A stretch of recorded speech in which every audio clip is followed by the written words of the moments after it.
नमस्कार, मैं युक्ष्मा व्यास वीरभूमि राजस्थान न्यूज से।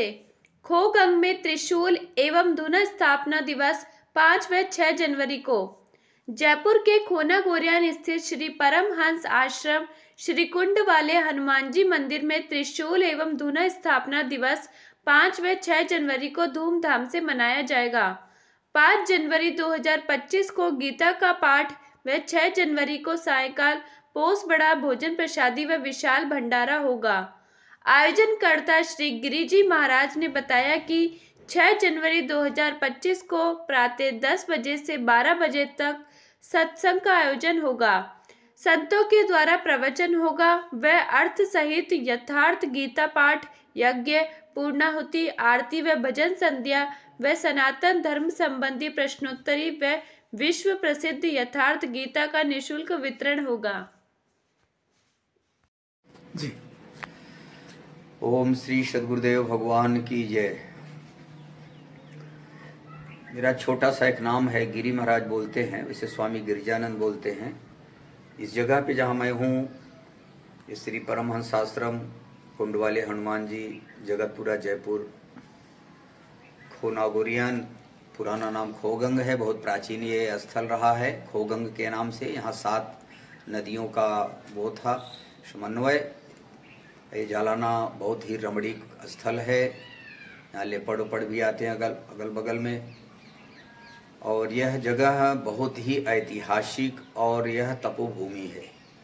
4-5 साल पहले भी खुदाई में यहाँ शांति मुनिनाथ का निकला था, जैन संप्रदाय के। यहाँ बहुत प्राचीन चतुर्भुजी मंदिर, कल्याण जी मंदिर, कई मूर्तियाँ मंदिरें हैं। यहाँ रजवाड़ों द्वारा निर्मित महल भी है। मीणा समाज के यहाँ बगल में ही आसावरी माता है, मीणाओं के कुलजा बोलते हैं, कुल की देवी। इधर बगल में अरावली पहाड़ के ऊंचाई पे केदारनाथ मंदिर है। और यह जगह बहुत ही रमणीक तपोभूमि है। और यहाँ हमें भी आए हुए धीरे धीरे 2012 में आए थे, 25 आने वाला है। तो संत समाज में धुना और त्रिशूल स्थापना दिवस होता है। धुना ये होता है जहाँ महात्मा लोग बैठ करके तपस्या करते हैं, ठंडियों में आग जलती है, वहीं में टिक्कड़ बनाते हैं, खाते हैं। तो जिस जगह पे संत महापुरुष तपस्या करते हैं, जिस जगह पे बैठते हैं, वो जगह भी पवित्र, वहाँ का वाइब्रेशन भी शांति प्रिय होता है। हमारे राष्ट्र की विशेषताएं गुरुकुल की थी, आश्रम की थी। गुरुकुल को ही अंग्रेजों ने, जब ब्रिटिश गवर्नमेंट आया हमारे देश में, तो इसको स्कूल नाम रख दिया। गुरुकुल माने गुरु की ही परंपरा। कभी वो भी शिष्य थे, फिर एक दिन वही गुरु हो जाते हैं। जैसे एक दिन विद्यार्थी ही मास्टर बनता है।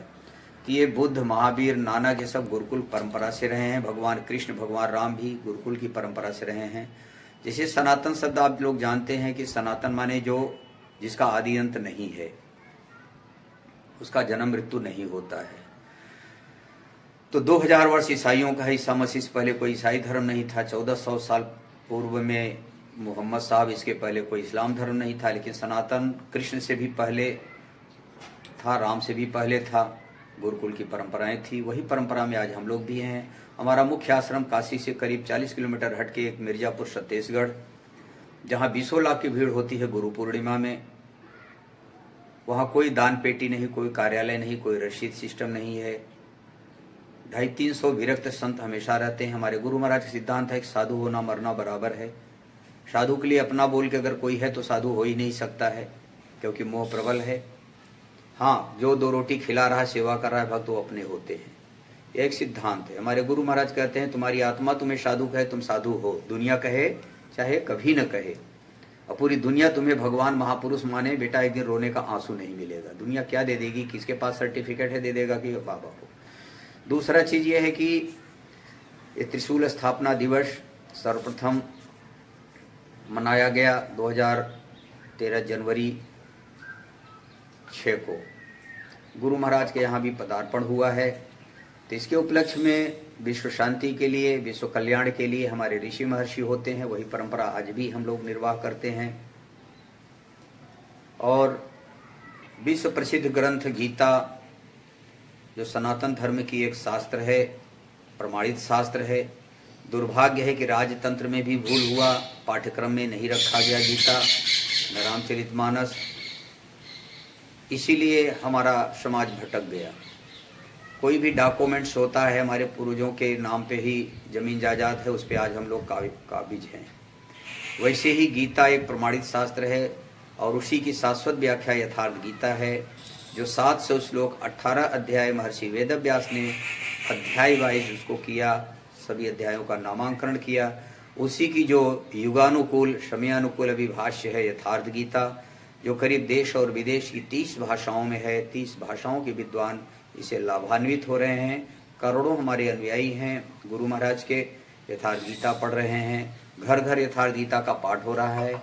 वही यहाँ भी 13वां मनाया जाएगा, 2025 आ जाएगा। 5 जनवरी रविवार है, 6 जनवरी सोमवार होगा, पूर्णाहुति होगा। ये करीब 20-22 घंटे लगते हैं। यथार्थ गीता सस्वर अर्थ सहित अखंड पाठ होगा। कुछ शास्त्री लोग आएंगे बनारस से, इसका पाठ होगा। इस बार भव्य आयोजन का प्लान है। इसमें प्रयास करूंगा कि भी माननीय मुख्यमंत्री महोदय श्री भजनलाल शर्मा जी को भी इनवाइट करूंगा और जो भी संत समाज हैं उनको भी कुछ बुलाऊंगा। तो इससे 6 जनवरी को पूर्णाहुति होगी, यज्ञ हवन आरती, उसके पश्चात में कुछ भजन सत्संग होगा, कुछ सनातन धर्म संबंधी प्रश्नोत्तरी होता है, भक्तों की जिज्ञासा उसका समाधान, और उसमें यथार्थ गीता भी जिसके पास नहीं उसको निःशुल्क वितरण भी किया जाएगा।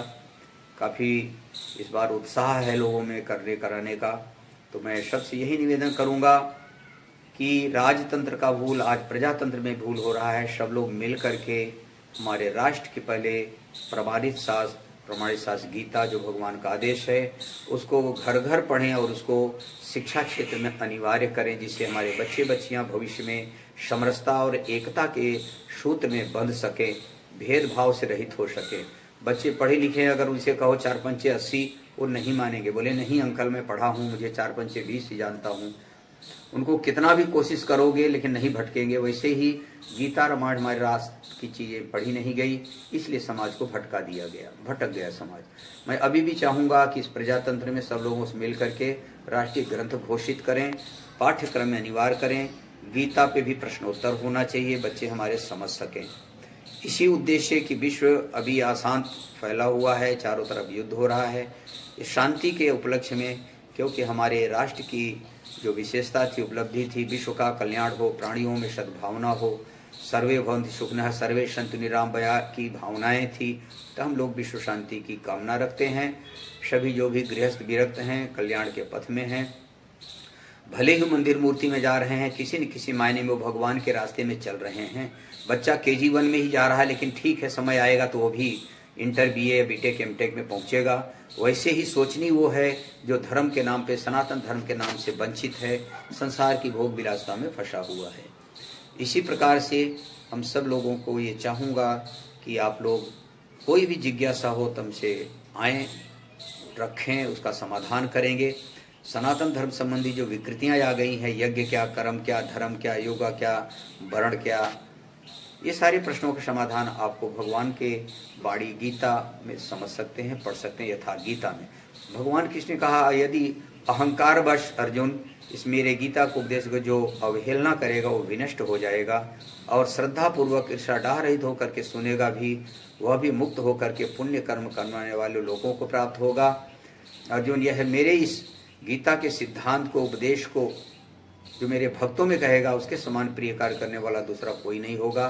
प्रत्येक मानव सूर्यवंशी है, क्योंकि मनु महाराज सूर्यवंशी थे, सृष्टि के आदि पुरुष थे। मनु सृष्टि के आदि राजा थे, राजा के पुत्र को राजपूत ही कहते हैं। मनु से सब जायमान है, इसलिए सभी मनुज हैं, मनुष्य हैं, और मनुष्य ही जायमान हम आप हैं, इसलिए हम आपको भी मनुष्य कहा जाता है, मनुज कहा जाता है। इसी प्रकार से हमारे राष्ट्र की जो विशेषता थी, भारत माता, भारत जो शब्द है पुरुष लिंग है, माता स्त्रीलिंग है। तो भारत को माता इसलिए कहा गया, 2 से दुनिया बनी है, स्त्री पुरुष से ही दुनिया बनती है, अच्छा बुरा रात दिन। तो ऐसे ही संस्कृति और मर्यादा का जन्मदात्री हमारा राष्ट्र, हमारा भारत है। संस्कृति मर्यादा जो आचरण है वो भारत से ही निकला हुआ है। जो माता पिता, शादी विवाह के व्यवहार, भाई बहन का रिश्ता, जीजा फूआ फूफा, ये जो रिश्ते होते हैं, इसी के कारण भारत को विश्व गुरु भी कहा गया है। कि विश्व का मालिक एक है, सबका मालिक एक है। परमात्मा की शोध हमारे राष्ट्र में हुआ है, वह शोध की स्थली रहा है हृदय। हृदयस्थ ईश्वर के उपासक को, उसी को सनातनी, उसी को हिंदू कहा गया था। उसके कुछ व्रत होते हैं, अनुष्ठान होते हैं, उस अनुष्ठान व्रत का पालन करना पड़ता है, इसलिए उसको आर्यावर्ती कहा गया है। आर्यावर्त, हिंदू और सनातन एक ही शब्द है, पर्यायवाची शब्द है, खाली अर्थ एक ही है। हृदय से ईश्वर के उपासक को हिंदू कहा गया है। ईश्वर ही परमात्मा सनातन है, इसलिए उसको सनातन धर्मी भी कहा गया था। हाँ, उसकी पढ़ाई KG1 से स्टार्ट होता है। KG1 माने मंदिर मूर्तियों से स्टार्ट होता है, वहीं से कुछ संस्कार प्रबल होते हैं, धीरे धीरे वही आगे चल करके लड़का जब MA में पहुंचता है, PhD करता है, तो कोई एक सब्जेक्ट होता है। MA, MSc, MCom एक ही सब्जेक्ट होता है। बच्चों को हमें MTech पढ़ाना है तो डायरेक्ट MTech में थोड़ी बैठेगा, प्राइमरी से ही तो पढ़ेगा। वैसे ही मंदिर मूर्तियां हमारी आस्था की जगह है। जैसे विद्यालय में कोई विद्या नहीं बैठती होती है, हॉस्पिटल में कोई रोग नहीं है, अनो रोग का इलाज है, इलाज करने वाले कोई न कोई डॉक्टर होते हैं हॉस्पिटल में। उसी प्रकार से विद्यालय में कोई न कोई मास्टर रहते हैं पढ़ाने वाले। उसी प्रकार आश्रम, आश्रम, आ माने आत्मा, परमात्मा का जो अंश है, श्रम माने मेहनत करना। इसीलिए जहाँ आत्मा का परिश्रम होता है, अभी संसार में मानव जो है वो शरीर के लिए श्रम कर रहा है, आत्मा के लिए नहीं कर रहा है। जैसे शरीर का पूरा आभूषण दे दो, वस्त्र दे दो, अच्छा से अच्छा वस्त्र, लेकिन भोजन न दो 10 दिन, तो उसकी क्या हालत होती है। इसीलिए अब ज़्यादा लंबा हो रहा है, प्रयास ये करूँगा कि ये स्थल है जो जहाँ भी आप लोगों के बीच में मैं बोल रहा हूँ, ये बहुत ही रमणीक है। अरावली से चारों तरफ घिरा हो, इसकी सौंदर्यता, इसकी छवि, इसकी छटाता आप देखेंगे तभी आप उसका अनुभव कर सकते हैं। इसलिए यहाँ पे प्रतिदिन दिनचर्या में सुबह, अब तो यहाँ हम थोड़ा लेट में आरती 5 बजे करते हैं, हमारे आश्रमों में 3:45 बजे आरती होती है। 3:40 पर भोर में 12 महीने जहाँ गुरु महाराज रहते हैं और आश्रमों में डमरू बज जाता है। 5 मिनट में सब फ्रेश होकर के फिर आरती में पहुँचना पड़ता है। गुरु महाराज कहते हैं, माँ बाप को रुलाए हो, गर्भ को छुड़ाए आए हो, तो भजन करो, शरीर को अभ्यास करो, कसौटी पे खरा उतारो, आलस छोड़ो, सुबह उठ करके प्रणाम करो। धुनी में हमारे यहाँ गुरु वंदना होता है, ओम जय सद्गुरुदेवम परमानंदम अमर शरीरम अभिकारी। ये गुरु की आरती होती है। इसीलिए भगवान परमात्मा ब्रह्म एक पोस्ट है। आप लोग कहते हो गुरुर ब्रह्मा गुरुर विष्णु गुरुर्देव महेश्वर, गुरु साक्षात परम ब्रह्म तस्मै श्री गुरुवे नमः। तो गुरु ही साक्षात परम ब्रह्म होता है, उन्हीं को भगवान कहा गया है, जो प्रकृति के संचालन करता। भग माने प्रकृति, वान माने संचालन करता, गाड़ीवान, पीलवान, विद्वान, वैसे भगवान। इसीलिए गुरु को साक्षात परम ब्रह्म कहा गया, उन्हीं को भगवान कहा गया। भगवान एक पोस्ट है। जैसे बुद्ध को भगवान कहा गया, अवतार की श्रेणी में आए। कृष्ण को भगवान कहा गया, जबकि शरीर से कृष्ण यदुवंशी थे, और बुद्ध जो शरीर से क्षत्रिय थे। इसीलिए भगवान एक पोस्ट है, परमात्मा एक पोस्ट है। धीरे धीरे भक्ति की पराकाष्ठा ही भगवान होगा, ये अलग प्रश्न होगा। इसीलिए कबीर ने कहा, भगत बीज पलटे नहीं, जो जुग जाई अनंत, ऊंच नीच घर जन्म ले तऊ संत का संत। इसीलिए प्रयास यही करें कि भक्ति के बीजारोपण, संतो भक्ति सदगुरु वाणी, भक्ति सदगुरु से मिलता है, संत से मिलता है। जिसको सदगुरु, उसी को आत्मा का गुरु, उसी को कहा गया है धर्म गुरु, जगत गुरु, विश्व गुरु। ये सब एक पर्यायवाची शब्द है। इन्हीं को शिव कहा गया, उन्हीं को शंकर कहा गया है। इसीलिए प्रयास ये करें कि श्रद्धा से नाम का जप करें। ओम या राम, राम को भक्तिकालीन महापुरुषों जपा, जैसे भगवान शिव, माता पार्वती, हनुमान जी, गणेश, कबीर, मीरा, तुलसी, रैदास, ये सब राम जपते थे। भक्तिकालीन महापुरुष, वैदिक कालीन महापुरुष ओम जपते थे। वेद, उपनिषद, ब्रह्मसूत्र, गीता, पातंजल में ओम की चर्चा मिलेगी। बस इतना ही अंतर है, और दोनों का नाम जपने की विधि एक ही है। बैखरी, मध्यमा, पशंती और परा। बैखरी जो बिखर रहा है वो मोम मोम मोम बोल के, मध्यमा जो कंठ से जपो। पश्यंती मैंने जो श्वास में देखा जाता है, श्वास आई, कितना रुकी, फिर गई, कितना रुकी, आई, फिर कितना, मन से दृष्टा बना करके श्वास को देखो। न भीतर से कोई संकल्प उठे अच्छे बुरे, न बाहर से अच्छे बुरे संकल्प भीतर में जाएं, बस मन श्वास में लगा रहे। इसको कहते हैं पश्यंती। धीरे धीरे मन देखते देखते श्वास को स्थायित्व ले ले तो चौथी अपने आप अजपा आ जाती है। पश्यंती मुख्य होता है। पश्य माने देखना, पश्यंती माने देखते रहें। मन को श्वास को देखते रहे, देखने दें, उसको ड्यूटी दे दें। जैसे आप नोट गिनते हैं 200-500 की गड्डी, थोड़ा सा भी डिफरेंस हो जाता तो फिर से गिनना चालू कर देते हैं कि कहीं कंफ्यूज हो गया, एक आध नोट चली गई। तो सबसे बेशकीमती पूंजी आपकी श्वास है। मन जब देखते देखते वही श्वास को मन रुक जाए, मन सो जाए, शरीर जागता रहे, इसका नाम है मेडिटेशन, इसका नाम है योग, इसी का नाम है भक्ति, इसी का नाम है ध्यान। तत्त प्रत्येकता तानता ध्यानम। न भीतर से कोई संकल्प विकल्प उठे, न बाहर से भीतर जाए।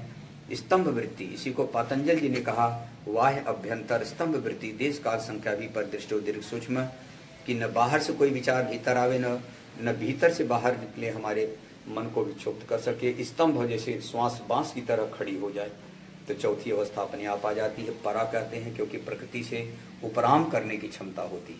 वो प्रकृति से जो उपराम हो जाते हैं उन्हीं को भगवान कहते हैं। हमारे दो होते हैं स्वभाव, अच्छे और बुरे। जैसे आपका कांटा रहता है ना, तो कांटा से दूसरे कांटे को निकाल के दोनों कांटा फेंक दिया जाता है। तो पहले दैवी संपदा का उत्कर्ष विवेक वैराग धारणा ध्यान समाधि, इसके द्वारा आसुरी संपदाएं खत्म हो जाती, काम क्रोध लोभ मोह राग द्वेष, तो दोनों की वृत्तियां समाप्त हो जाती है। तो वो महापुरुष जन कल्याण के लिए होते हैं। विशेष करके आप जाने पढ़ें यथार्थ गीता, वो सब समझ में आ जाएगा।